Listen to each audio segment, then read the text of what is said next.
예, 안녕하세요. 썸머입니다. 제가 라이브 Q&A를 하면서 거의 매회 받았던 질문이 있어요. 바로 나르시시스트 연인과 헤어졌는데 그 사람이 내게 보복을 하면 어떻게 하냐라는 그런 질문이었어요. 그래서 사실은 이런 감정은 굉장히 피해자들이 가지게 되는 일반적인 감정입니다. 옛 연인이 찾아와서 나에게 뭐 폭력을 가한다든지 스토킹을 하면 어떻게 할까? 자, 이런 두려움을 많이 가지고 계세요. 근데 이런 두려움을 가지고 있는 것은 나만이 아닙니다. 나르시시스트와 어떤 정서적인 학대를 경험하고 이 관계가 이미 끝난 사람들조차 대부분의 사람들이 많은 경우 이러한 두려움을 갖고 있다는 사실입니다. 그래서 내가 어떤 나르시시스트에 대한 두려운 마음이 있다면 그것이 정말 그 사람 너무 무서워 이런 것이 아니라 그런 학대를 경험하거나 그러한 곤란한 상황, 이 사람이 거짓으로 해서 모든 사람들에게 내가 왕따를 당하든지 괴롭힘을 당하든지 학교나 직장 내에서 어려움을 겪었다든지 혹은 연인으로부터 데이트 폭력을 경험했다든지 자, 이런 경험이 있는 사람들은 누구나 그 관계가 끝난 후에도 이 사람이 나를 다시 찾아와서 괴롭히지 않을까라는 두려움을 갖게 된다는 것입니다. 그러니까 이것은 나만 겪는 걱정이 아니다. 그리고 이 일이 실제로 일어날 수도 있고 일어나지 않을 수도 있지만 사실은 일어나지 않을 확률이 더 높은 경우에 너무 거기에 대해서 두려워하지 말자는 이야기를 먼저 드리고 싶습니다. 정말 나르시시스트라든지 혹은 그 비군 인격장애 있는 사람들 아니면 뭐 소시오패스, 사이코패스 자 이런 여러 인격장애를 가지고 있는 사람과 우리가 관계를 맺었다. 그러면 사실은 이런 사람들이 우리에게 찾아와서 정말로 보복을 할 수도 있습니다. 그러니까 이 나르시시스트 같은 경우에는 자기는 이 법의 테두리에 있는 사람이라고 생각하지 않아요. 그러니까 나는 이 법 위에 있는 사람이다.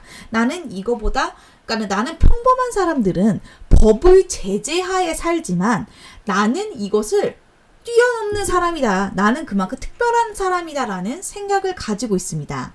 그래서 바람을 피운다든지 누군가한테 돈을 뜯는다든지 아니면 공공장소에서 성관계를 맺는다든지 이런 좀 상식적이지 않은 무언가 우리가 생각하고 있는 사회적인 규범에서 벗어난 행동들을 굉장히 하면서 나는 아주 특별한 사람이야.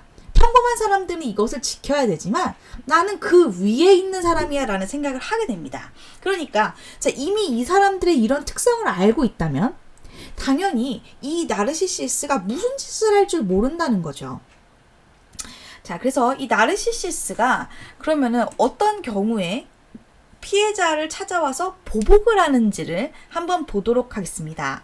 자, 나르시시스트는 모든 것을 통제하고 싶어 합니다. 나와 내 관계 이 테두리 안에 있는 사람들의 일거수일투족, 정말 디테일 하나하나를 매우 강하게 완전히 통제하기를 원합니다. 그래서 이 나르시시스트가 여러분을 통제할 수 있다면 이들은 행복하며 만족감을 느낍니다. 자, 그런데 여러분이 통제에서 벗어났어요. 예를 들어서 노 콘택을 한다든지 아니면은 직장 상사라면은 회사를 그만둔다든지 혹은 연인이라면 이별을 한다든지 잠수를 탄다든지 연락을 끊는 상태가 됐다. 자, 그러면 나르시시스트는 후버링을 하게 됩니다. 후버링이라는 개념을 모르는 분은 제가 영상에 카드 링크를 걸 테니까 그 영상을 꼭 봐주세요. 후버라는 것이 미국의 진공청소기 브랜드 이름이에요. 그래서 도망간 피해자를 진공청소기가 먼지를 쫙 빨아들이듯이 나르시시스트가 도망간 피해자를 쫙 빨아들이는 행위를 바로 진공청소기 이름을 따서 후버링이라고 부릅니다. 후버링의 과정에는 어떤 것이 있냐면 죄책감을 불러일으킨다든지 아니면 어떤 사건 사고를 만들어요. 누가 아프다, 누가 돌아가셨다, 내가 어디가 아프다, 암에 걸렸다, 혹은 나는 이제 죽으러 간다, 너가 나를 이렇게 떠나다니 내 인생이 너무 허무하구나 이러면서 자살 협박을 한다든지 혹은 이제 실질적으로 그 피해자를 찾아가서 물건을 파괴하고 핸드폰 집어 던지고 물리적인 폭력을 가할 수도 있습니다. 자, 이것은 모두 무엇이냐면 내가 통제하기 위해서 예전에 그 관계로 이 피해자를 불러들이기 위한 후버링의 방법 중에 하나입니다. 자, 먼저 이 후버링을 쓰죠. 아니면은 뭐 굉장히 뭐 착한 척을 한다든지 이런 식으로 해서 하는데, 아니면은 또 있죠. 자기가 막 변화된 척. 그래서 내가 뭐 심리 상담을 받아봤는데, 혹은 내가 무슨 뭐 책을 봤는데 내 어린 시절의 어떤 상처 때문에 내가 그런 행동을 했다고 하니 앞으로는 내가 뭐 심리 상담을 받아보겠다, 뭐 변해보겠다 라고 얘기를 한다든지 이런 약속을 한다든지 해서 피해자를 다시 불러들이게 됩니다.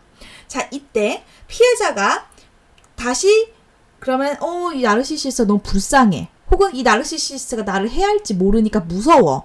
혹은 이 나르시시스트가 변하겠다고 약속했으니까 해서 다시 이 나르시시스트와 관계를 맺을 수가 있겠죠. 자, 하지만 이것이 안 될 경우가 있죠. 이것이 이제 피해자가 더 이상은 너무 지쳤다든지, 혹은 뭐 제 영상이나 책을 보면서 이 사람에게 어떤 문제가 있다는 걸 깨달았다든지 할 수가 있겠죠. 그러면 이제 둘 중에 하나입니다. 첫 번째는 뭐냐면 버리는 거예요. 그리고 새로운 희생자를 찾아 나갑니다. 두 번째는 파괴하는 거예요. 내가 통제하지 못하니까, 내 말을 안 들으니까 보복을 하는 거죠. 그래서 파괴를 하는 것입니다. 자, 이들은, 나르시시스는 내가 가장 중요합니다.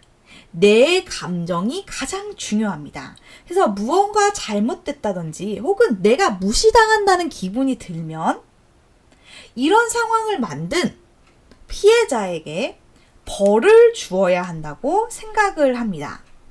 자, 내가 복수를 함으로써, 내가 내 말을 듣지 않는 이 사람을 파괴함으로써 내가 권력을 갖고 통제력을 가질 수가 있습니다. 나의 권력, 나의 권한에 도전하는 사람에게는 복수를 하는 것입니다. 그러면 복수하게 되는 어떤 방법과 궁극적인 목적을 보도록 하겠습니다. 자, 이 사람들은 이제 당신을 미친 사람처럼 보이게 만들어요. 여러분에 대한 이상한 소문을 퍼뜨린다든지, 여러분들을 미치게 만들어요. 막 분노하게 만들어서 그 순간을 녹음한다든지, 혹은 그 순간, 여러분들을 정말 화나게 만들고 돌아버리게 만드는 그 순간을 묘사해서 다닌다든지 하면서 여러분이 얼마나 이상한 사람인지 보이게 만드는 것을 목적으로 합니다.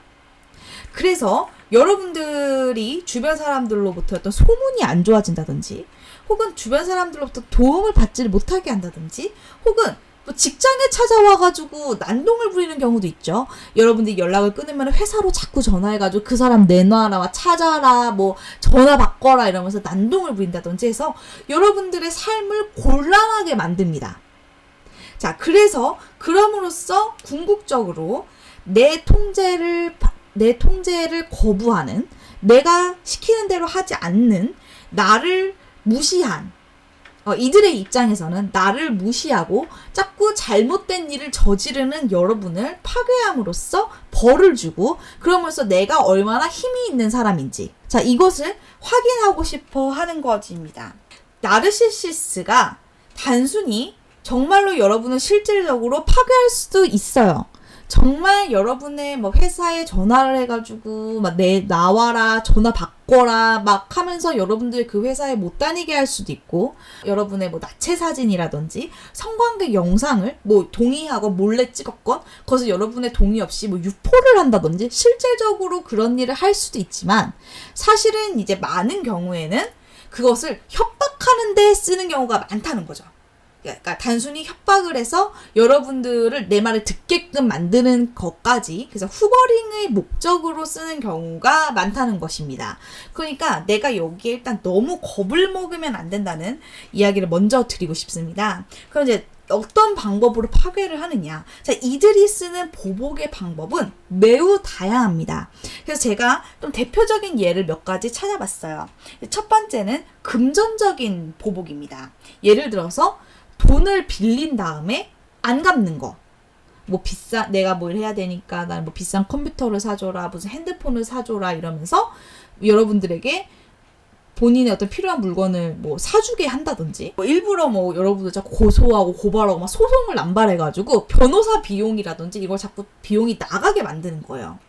혹은 이제 리벤지 포르노 같은 경우에도 이 영상을 삭제하는데 피해자가 200에서 2천만 원 정도 그 영상을 삭제하는데 그 의뢰하는 비용이 든다고 합니다.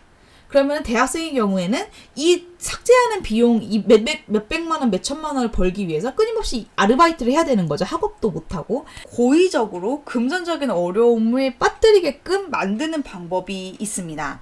두 번째 방법은 이제 거짓된 소문을 퍼뜨리는 거예요. 그러니까 특별히 뭐 직장이나 학교 같은 곳에서 이제 여러분들에 대한 굉장히 거짓된 소문을 막 퍼뜨립니다. 그러니까는 뭐 쟤는 막 자기 멋대로 하지 않아? 쟤가 나한테 뭐 이렇게 해서 무시하는 말을 했어. 쟤는 항상 제 멋대로야. 혹은 제가 저기 뭐 회사 비품 같은 거 뒤로 빼돌리는 거 알고 있어? 이러면서 뭐 여러분에 대한 거짓된 소문을 자꾸 퍼뜨리는 그런 방법도 있습니다. 그리고 세 번째는 여러분들의 굉장히 개인적인 비밀을 사람들한테 발설하는 거예요. 이제 주로 이제 관계의 초기에서 이 나르시시스트는 끊임없이 경계선을 자꾸 침범을 합니다. 그래서 이 상대방이 사실은 다른 사람한테 우리는 그런 걸 다 가지고 있잖아요. 다른 사람이랑 별로 공유하고 싶지 않은 부분. 근데 이 나르시시스트는 관계의 초기에 자꾸 그런 것을 끄집어내고 침투하고 자꾸만 건드려요. 그래서 이 사람의 비밀을 자꾸 캐냅니다. 근데 이것을 내가 이제 내 말을 안 들었어? 이러면서 그 비밀을 다른 사람들한테 퍼뜨리는 그런 방법도 있습니다. 그러면 이 사람이 개인적인 영역이나 혹은 직장 생활을 할 때 굉장히 누가 되는 그런 이야기를 막 퍼뜨리고 다니는 방법도 있는 거고요. 그 다음에 또 하나는 이제 리벤지 포르노가 있습니다. 그러니까 너가 나를 뭐 찼어? 네가 뭐 내가 시키는 대로 안 해? 이러면서 이제 뭐 나체 사진이라든지 성관계에 있었던 영상이나 이런 것을 유포를 하는 거죠. 이걸 피해자 같은 경우에는 이 영상을 삭제하고 하는데 100만 원에서 몇천만 원 정도의 비용도 들고 이제 굉장히 정신적으로 피폐해집니다. 그래서 이 나르시시스는 본인에게 문제가 없고 피해자가 자기에게 잘못한 거잖아요. 이 나르시시스트 입장에서는. 그러니까 그에 합당한 벌을 주었다고 생각을 하는 겁니다. 나르시시스들이 단순히 그냥 협박만 하는 확률이 사실은 좀 높아요. 교사로 예를 들어서 일한다고 내가 너네 학교에 찾아가가지고 네가 어떤 사람인지를 내가 다 까발려가지고 말을 해주겠다. 뭐 너네 직장 앞에 내가 뭐 너에 대한 신상을 뿌리는 전단지를 뿌리겠다. 현수막을 걸겠다. 내가 뭐 너 직장에 전화해가지고 일을 못하게 만들겠다. 자, 실제로 물론 그렇게 행동을 하는 사람도 있지만 사실은 단순히 협박용으로도 사용할 수가 있다는 겁니다. 그러니까 너무 여기에 대해서 막 겁을 먹지는 마세요. 왜냐하면 이 사람들은 사실은 되게 비겁한 사람들이에요. 이 나르시시스트의 본질은 굉장히 비겁하다.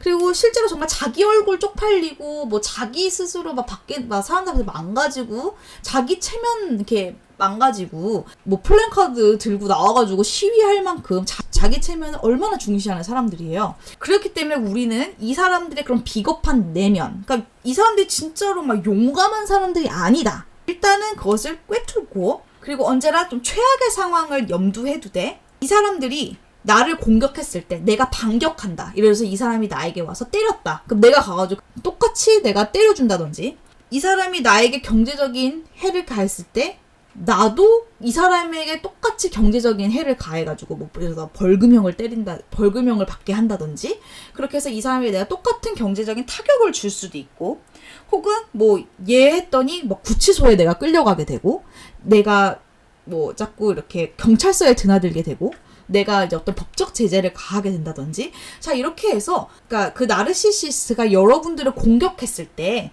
나도 나에게 반격이 온다는 것을 알게 된다면 이들은 겁을 먹고 이제 사라지게 된다는 것입니다. 최악의 상황을 예상하되 굉장히 마음을 단단히 먹고 저 사람들이 얼마나 실질적으로 겉으로는 협박하고 겉으로는 저렇게 행동을 해도 그들이 실제로는 얼마나 비겁한 사람인지 얼마나 겁쟁이인지를 여러분들이 간파를 먼저 해야 합니다. 그리고 이 나르시시스트는 결정적인 상황에서 예를 들어서 정말로 여러분들이 나르시시스트랑 경찰서나 뭐 재판에서 만났다. 그렇다면 이들은 피해자 코스프레를 할 것입니다. 그래서 이것을 예측하고 여러분들의 변호사를 여러분들이 만약에 고용을 한다면 변호사에게 이 나르시시스트에 대한 그런 설명을 충분히 해서 알 수 있도록 해주셔야 합니다. 가장 좋은 것은 이 나르시시스트 자체를 떠나시는 겁니다. 여러분은 여러분의 삶을 사시기를 바랍니다. 여러분은 그 나르시시스트를 떠나야 합니다. 그래서 연락을 끊고 이들과 헤어지시기를 바랍니다. 특히 이제 가장 걱정이 되는 게 이 헤어진 연인 사이의 일인 것 같아요. 그래서 뭐 리벤지 포르노가 있을 수 있고 혹은 뭐 협박을 한다든지 스토킹을 한다든지 그럴 수도 있겠죠. 이제 그런 경우에는 경찰이라든지 이래서 법적인 도움을 받고 이 사람들에게 법적인 제재를 가하고, 그리고 우리도 이제 이런 리벤지 포르노 같은 경우에는 특히 가장 위험하다고 생각하거든요. 구독자분들은 함께 좀 이런 문제에 관심도 가져주시고 뭐 같이 사회적인 관심을 기울이면서 사람들의 인식이 개선될 수 있도록 다 같이 노력하면 정말 좋을 것 같습니다. 내가 겁을 먹고 웅크러들수록 그 사람들은 더 신이 나요. 역시 내가 너에게 이런 영향력을 주고 있군. 역시 너는 나를 두려워하고 있어. 역시 네가 나를 벗어날 수 있을 것 같아? 자, 이런 생각 갖거든요. 하지만 얘가 나한테 반격하네. 막 나한테 막 내용 증명이 날라고. 막 경찰이 막 대동하고 막 내가 구치소에 끌려가고 막 벌금형이 내리고. 자, 이래 보세요. 그러면 함부로 행동하지 못할 거라는 겁니다. 그래서 우리가 좀 강해지고 우리가 좀 더 맞서서 대응하고 이렇게 힘을 내셨으면 좋겠습니다. 끝까지 들어주셔서 감사합니다.